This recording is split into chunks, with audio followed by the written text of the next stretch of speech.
Once again, I want to welcome every single one of you to the show. They call me Dr. Ava. I am an internal medicine hospitalist who has three kids, ages 13, 10, and 8. I've been married 10 years to a wonderful physician. I'm also an author who wrote a book called Paging Dr. You, geared to those interested in going into the medical field. I'm the owner of Dr. Eva B Coaching with the goal of coaching future medical students. I am hosting Help Moments with Dr. Ava for season 5 of the Hope TV. Help Moments with Dr. Ava uses a holistic approach to help you have a good and healthy life, all while keeping it fun and informative. During the show, though, you'll hear me give you general medical advice, never ever any specific one. So, as always, I recommend you seek the advice of your own personal doctor. Today's show is about Black women in medicine. Historically, Black women have long been disregarded in the US. Black women have been at the forefront of the struggle for justice and equality, yet their contributions have been largely overlooked in dominant social justice narratives. Similarly, a unique combination of demanding expectations can constrict Black women in medicine. The medical profession, however, does not confer any special protections. Black women physicians are simultaneously considered superhuman, yet were never enough. In 1864, Dr. Rebecca Lee Crumpler became the first Black female in the US to receive a medical degree from the New England Female Medical College. At the time, though, only 300 out of 54,543 physicians were women, all white women, until Dr. Crumpler arrived. Currently, we have 4.5% of physicians in the US, but only 2.5% are Black women. So let me say that again. It's actually 4.5% of physicians in the US are Black, but 2.5% are Black women. You may ask yourself, but why is so? I think there are three obstacles. One is people telling you that you can't make it. The second obstacle is people telling you that the only reason you do make it is because you're Black, as if to suggest that you're not good enough to make it on your own merit. And then maybe the third reason is you not believing in yourself. As a Black woman, you are considered a threat once you use your voice and bring attention to issues of racism and sexism. That being said, I want to introduce my next guest, Dr. Sarepta Isaac. Dr. Sarepta started her mission in health and wellness, advocacy, and education after noticing a tremendous need while treating her patients in her everyday work. She would routinely encounter patients who were diagnosed and being treated, sometimes for years, with certain ailments and still not know anything about their disease. Many times, patients would come to her simply to ask for explanations and clarification on medication, treatments prescribed by other providers.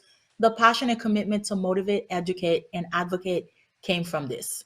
After completing her undergrad studies at Pace University in 2003 in New York with a major in biology and minor in chemistry, Dr. Sarepta subsequently went on to medical school to pursue and receive her Doctor of Podiatric Medicine degree in 2011 from the New York College of Podiatric Medicine.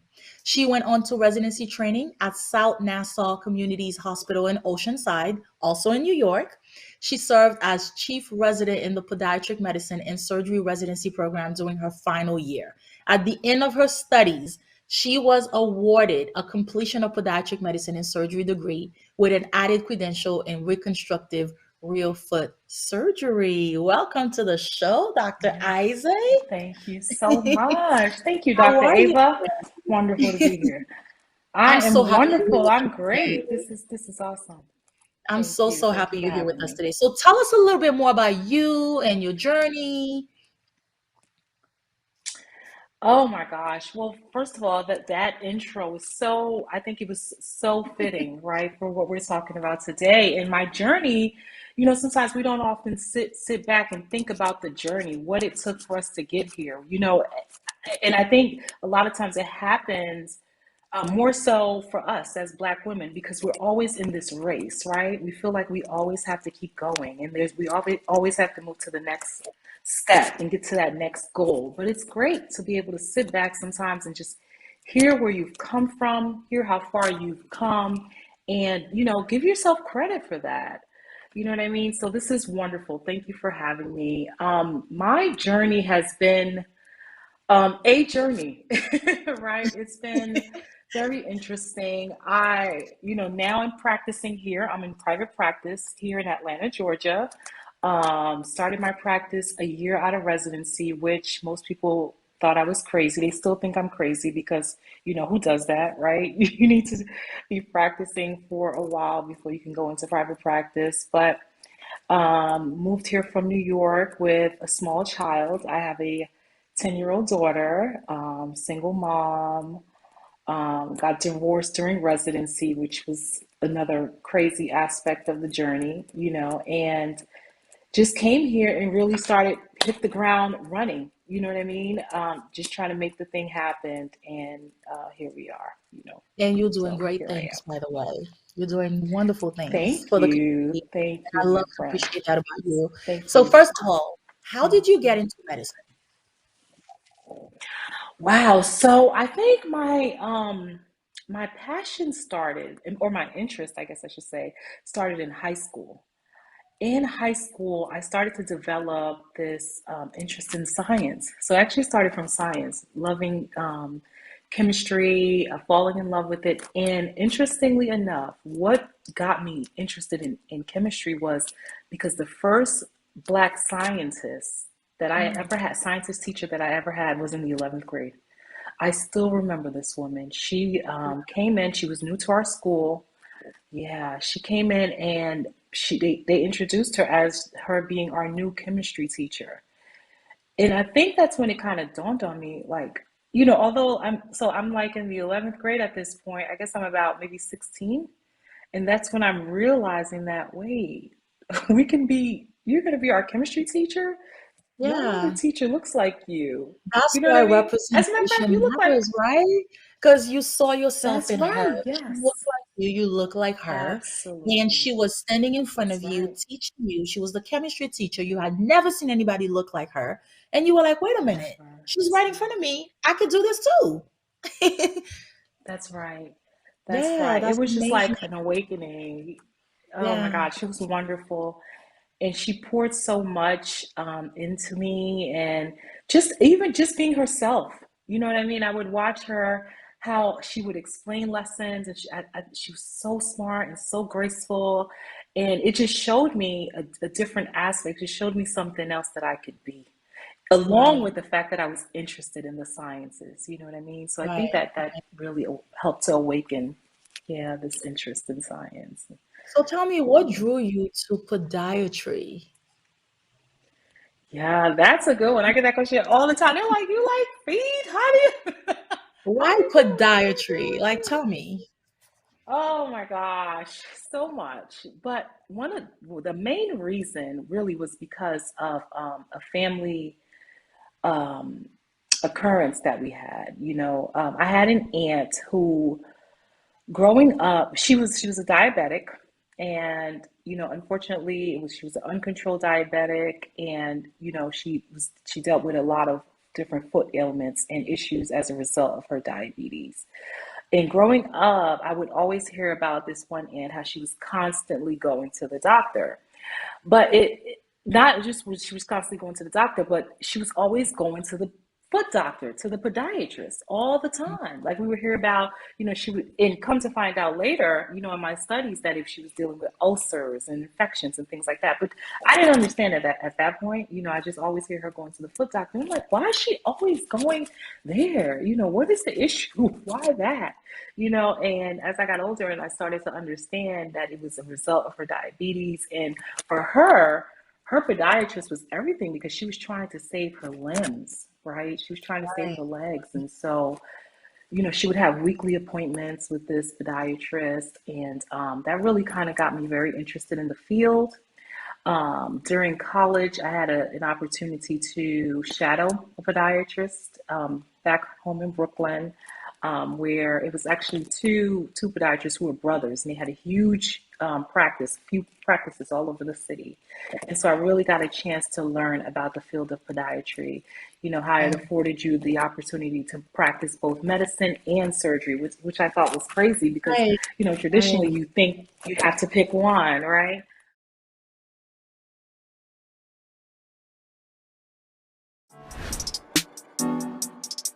Is love Right. transactional? What is it? It's so good when you loving somebody and somebody loves you back. You know, you want that and somebody loves you back part. What is love? I feel like we just opened up the miseducation of Lauryn Hill.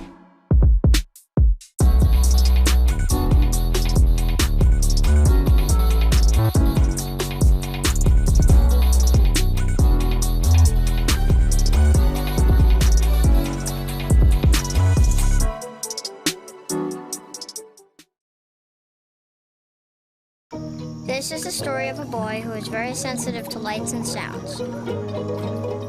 So he built secret hiding places where nothing could get in. The boy didn't like looking people in the eye. It made him feel uncomfortable. One day, he found out he had something called autism. His family got him help. And slowly, he learned how to live with it better. Early intervention can make a lifetime of difference. Learn the signs at autismspeaks.org. Well, look, you might not be popular, but my favorite character is Celestial because So one of the quotes that I wrote down in the book that kind of stood out to me was, "Love is the enemy of sound judgment." She seemed like a very needy woman. And I can't even respect Andre because how do you prey on your friend's wife while he's incarcerated? Like, I just can't get with that. And maybe I got too invested in the book,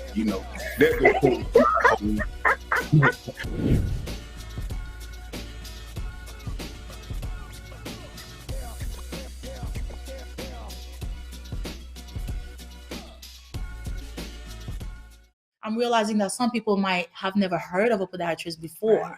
So a podiatrist is a doctor of the foot.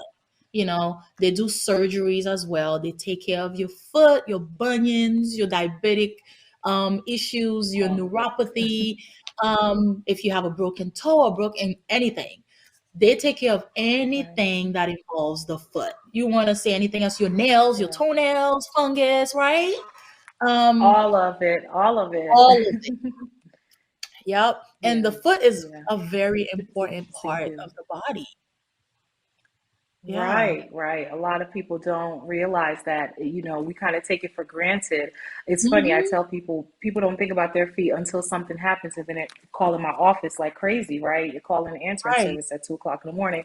But it is one of those things that once you can't use it, you realize how important it is. Exactly. In addition to the fact that, right, you take it for granted. But yeah, we deal with everything, the foot and the ankle.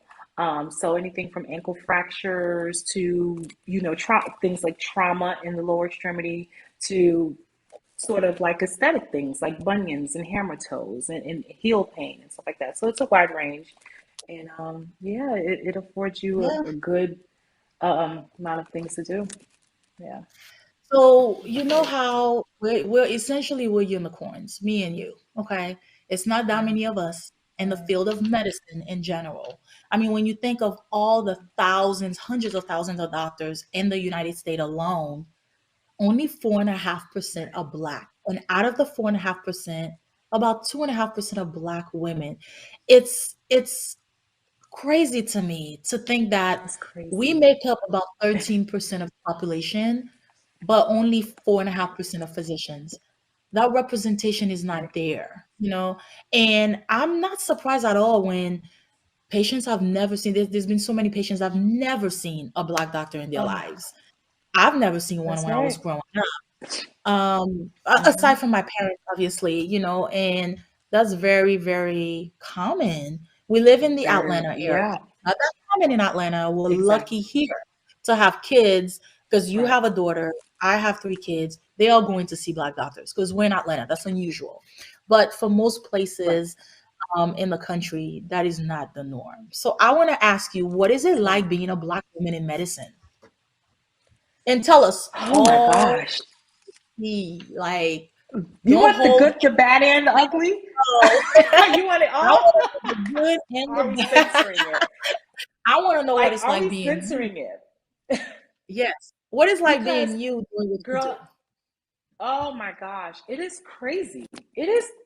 I mean, I start to tell people little stories and tidbits, and they're like, "No." I'm like, "I haven't even gotten to the good part. You have no idea. It is crazy."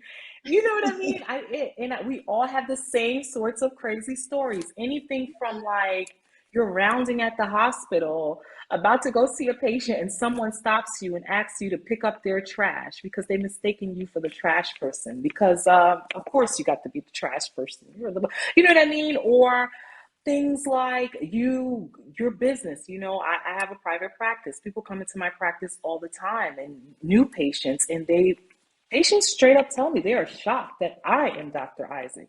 They had no clue. They thought, they just Just did not like know. And somebody else. Yeah.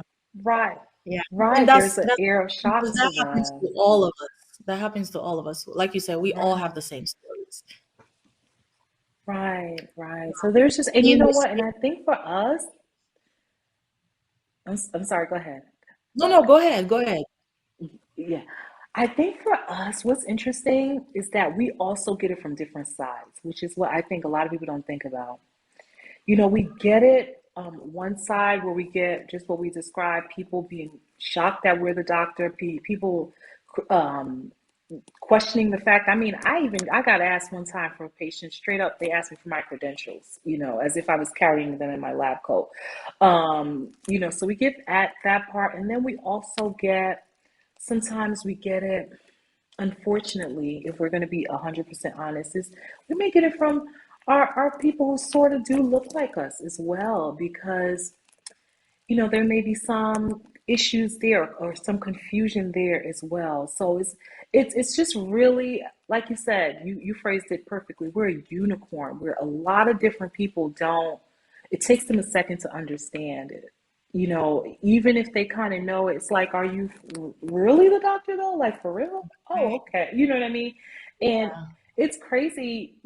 We have kind of built this defense mechanism where we're like, we brush it off. We're used to it now. But when we stop and think about it, like that thing, others are not dealing with that. You know what I mean? So for us to constantly have to justify who we are and reassure people like, yes, I promise you, I'm not wearing somebody else's lab coat. I truly am Dr. Isaac. You know what I mean? It gets tiring at times. Right.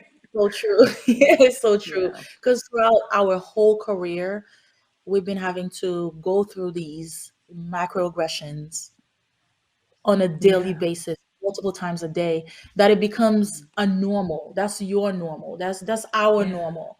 But like you said, when you sit down and think about it, it's really not normal. It's not normal to have to defend yourself all Right. the time. It's not normal to have to prove yourself all the That's time. It's not normal to have to show people that you really belong. That's our thing. We belong. right. That's It's our just thing. not That's our yeah, it's not normal to have to always, always, always prove who you are. If I'm in the right. hospital, it's because I belong here. My credentials Right. got me where I am, just like the next person. Correct. Yeah, That's and you right. always get confused or mistaken for the secretary, the social worker, the food person, the janitor, and not that I there's know nothing that. wrong with that. It's nothing wrong with Absolutely being not. all of Right. these things, but that's just not who you are. You want to be called Right. who you are, you know, and that's Correct. definitely Right. something that we're having to deal with on a regular. So, in your opinion, why is diversity in medicine so important? Oh gosh, I think just for those reasons we just talked about, right? Because the diversity is needed. So hopefully one day, perhaps our children won't have to go through these constant microaggressions that we're having. Yes, and we can look at it from a standpoint of, yeah, we have gotten here where those who've come before us, a lot of them were not able to obtain these positions. And I think we have a responsibility to do a lot of the things that you're doing, utilizing your platform, which is phenomenal, to show people and to encourage pre-med students, those who may be interested in the sciences, to include them and say, hey, you can do this. It's important just for us to be able to get rid of this this right here that we're having to deal with. Hopefully our children know how to, they can practice in peace, practice the same way our white counterparts are practicing, never being questioned, you know, Right. for who they are. Yeah, that's very important. So it's That's very important. yeah. Hopefully that can change. Well, you know, I gotta ask you this: between seeing patients, being a mom, a business owner, Yes. traveling, how do you juggle everything on your plate? Oh my God. I'm always going crazy, and you personally know that. So we're not gonna fake the front. I understand. We ain't gonna fake the front. Okay. You already know I'm always like, oh, this is crazy. Girl, I don't know. I think we just do it. What do you think? I think that as women, and you know, as Black women, we have just built this. First of all, we multitask like a beast, okay? Because I could be talking to you now. You don't know if I don't have food on that stove cooking, and also, you know, I'm making copies that I need for. Like, it's a lot of things might be going. Listen, right? When do we ever do one thing at a time? Like, who does that? You know. So that's one. We multitask, and we prioritize, we organize, we do what we have to do. It's just what has to be done, you know. I'm happy that there's a big movement around self-care, and I'm one who, you know, absolutely am a believer in self-care. I will, with everything that I have going on, I'll get what I have to get done, but I won't spare a minute to go ahead and unplug. I'll be at the spa for a day. If I need a shopping day, I'm going to do that. You'll call me and I'll be like, oh, I'm in another country. I'm not here. I'll get back to you, you know, something like that. So I will carve out self-care time. So I do that as well. That's extremely important because I believe that you can't pour into others if you're, you know, from an empty vessel. So I do that. But we also do what we have to do, right? That's what it comes down to. A lot of us, we collectively, we haven't been afforded the opportunity to kind of just sit back and, you know, whatever happens, and just roll with the punches. I think our experiences have showed us collectively, albeit we've had different experiences, but we've learned that you need to do what you got to do. And to get to this position where we are, I think we've had many, many experiences along the way. Like, you need to get it done. Period. Oh yeah. Get it done. Oh yeah. Right? Oh yeah. Yep. So, You have to work like that's 2 to 3 times harder just to be able to be given half the recognition. Isn't that something crazy? that's right. It's true. And we've been so This is conditioned to having to do that from the beginning that it becomes a habit. So you just continue, you're having to just do anything that you need to do to maintain, to make sure you're successful, to make sure your family has what you didn't have growing up. That's right. So it's Right. just embedded in us. We're just hard workers. That's why Right. we're here today. You have to be a Black That's woman it. in medicine in this position now. You Right. have had, we all had the same experiences. You have had to That's right. have worked 2 to 3 times harder just to be afforded half the recognition. And I'm hoping that in the near That's right. future, Minimum. minimum. And I'm hoping this changes because it's not fair. It's not fair.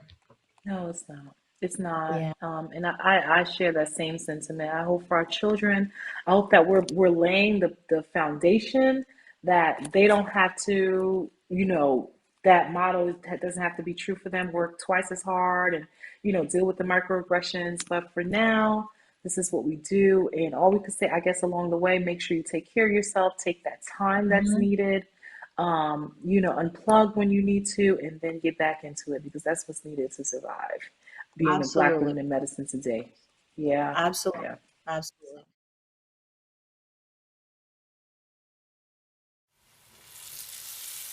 Today, we're going to be making some southern fried okra.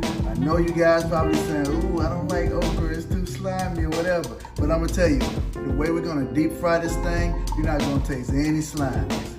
Let's go.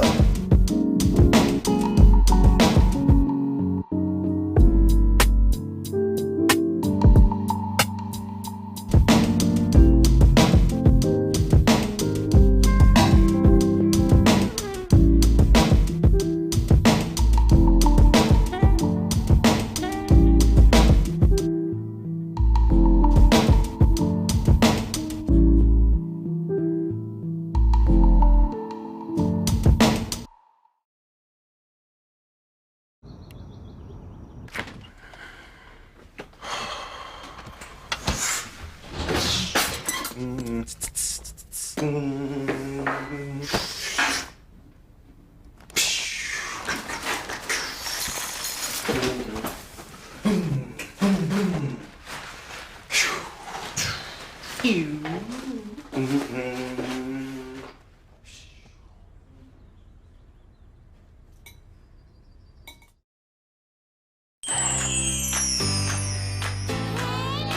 still talking all about the season of fall. Hey, Miss Cam. Hey, Miss Cam.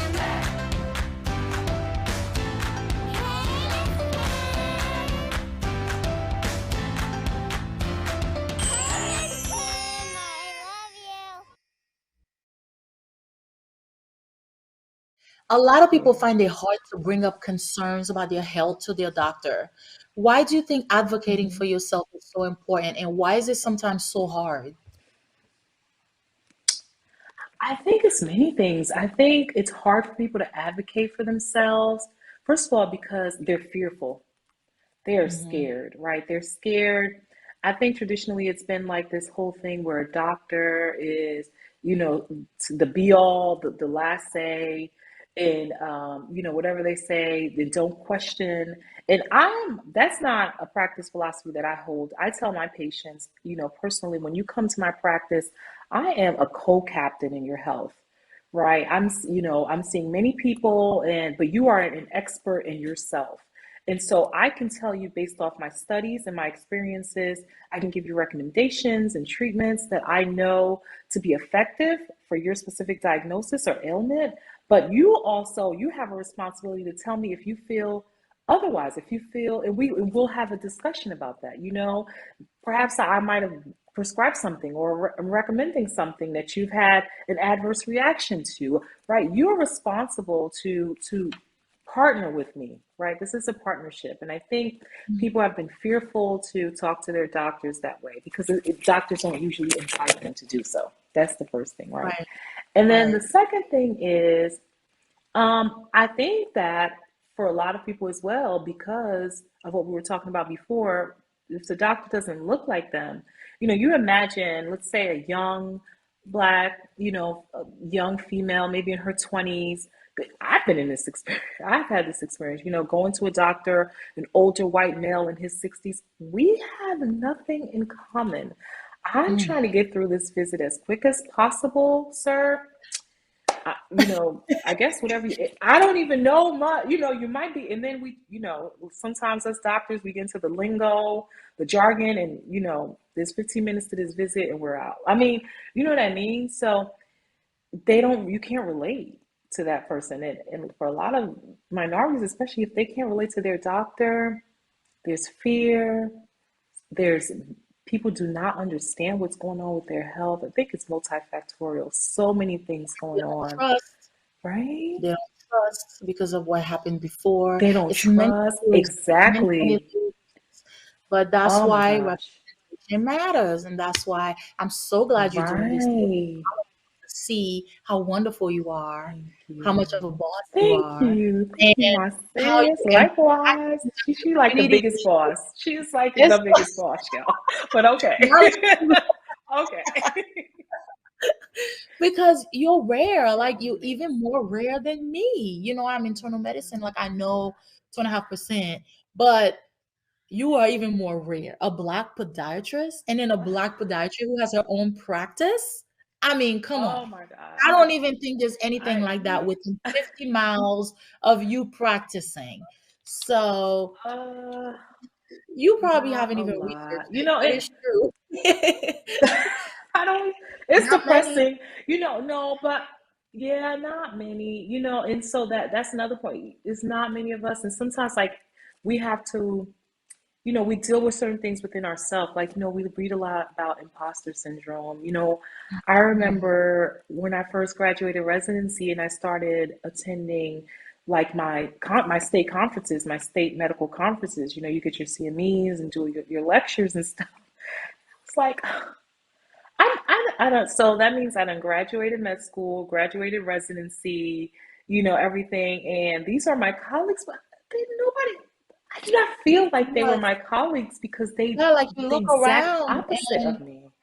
yeah, there's nobody that Everything looks was like opposite. you. It Mhm. was older white male. I was even like, let it be a younger white male. I mean, let me see some white female. Let me see something come back, but Again, with us trying to promote diversity in medicine, regardless of the field that you want to go into, or diversity in an allied health profession, we just need more of us. We just need more diversity. It's to the benefit of the patient, to the benefit of fellow practitioners. We need to see us out. Our voices, we need to be at the table, right? Because people who look just like us are being treated.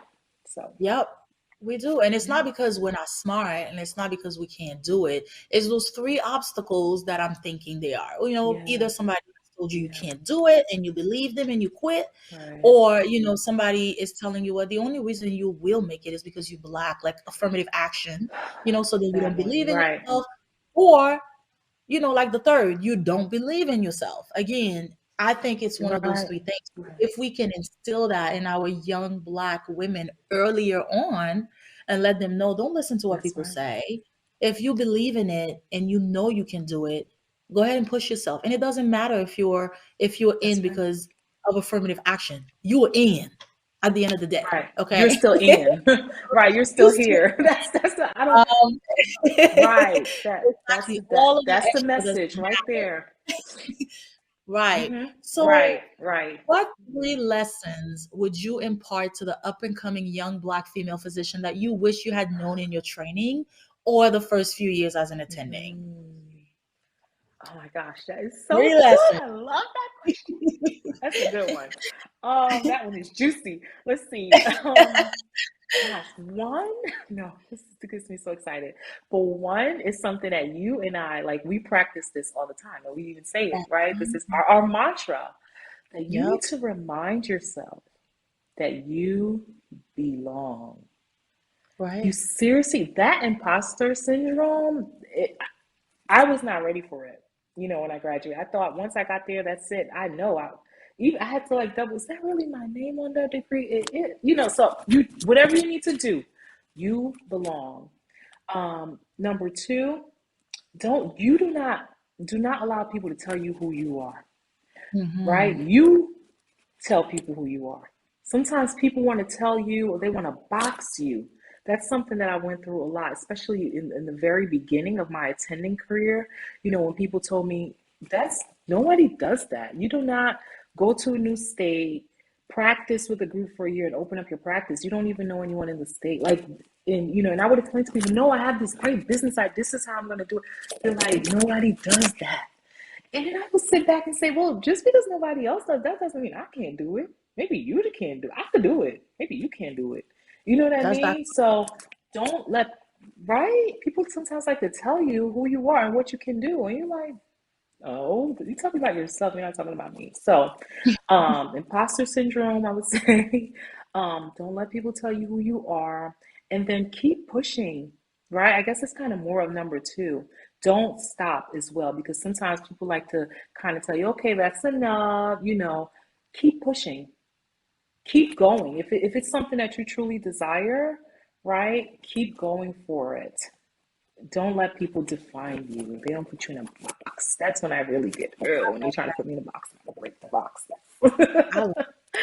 They always try to put us women in a box. It's time for us to come out and choose that we're capable of anything we set our minds to. That's right. I do like that. Right. I do like that. That's right. Yep. We are. Well, I just want to thank you so much for taking the time to come and show, our viewers what you're about, teaching them about podiatry, medicine, because you are very inspiring. I know a lot of people look up to you because of what you've been able to accomplish and what you continue to accomplish. And the things that you are doing in the community, it's amazing. So kudos to you. And I know you're super busy, so I appreciate you taking the time to come here and talk to us and the viewers. Thank you so much, Dr. Ava. Thank you for having me. It's been an honor. And I hope that something resonated with your viewers, and and they take away the message that you can be here as well. We want you here. We're waiting for you. We're waiting for you to join us. Right. That's right. Yeah. So why does representation matter? Research suggests That patient-provider ratio and gender concordance can have many, many benefits. A Black female patient receiving care from a Black female doctor has more trust, better communication, a shared medical decision-making. And in addition, studies also indicate that racial and ethnic minority physicians are more likely to practice primary care and serve in underserved communities than their white counterparts. And that's very important because a lot of underserved communities, have African Americans that don't have access to care. Currently, only 2.5% of doctors in the US are Black women. How can we increase the number and change the face of medicine? Well, I think we must start with our children. Building the foundation for education as early as possible is imperative for successful goal planning. There are programs out there that are aimed at getting more girls and women into STEM. And the sooner young girls start these programs, the more prepared they are for college with knowledge and also even possible scholarships. Another thing that I would suggest is read to your children.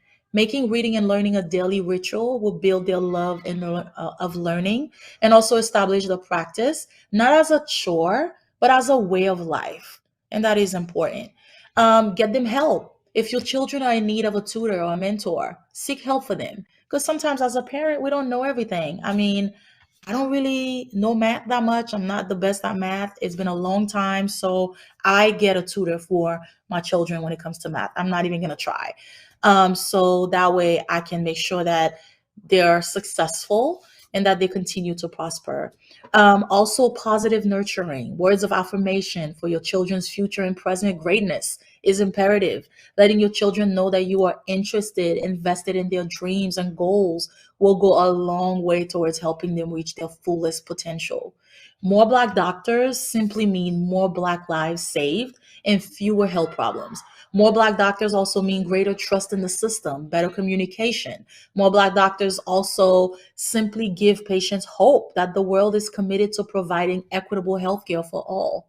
I didn't have a Black doctor growing up. You can't be what you cannot see. My goal is to pave the way for other little Black girls that look like me that want to be a doctor. I can let them know that it's possible because if I can do it, so can they. Thank you again for watching the show today. I hope to see you next time.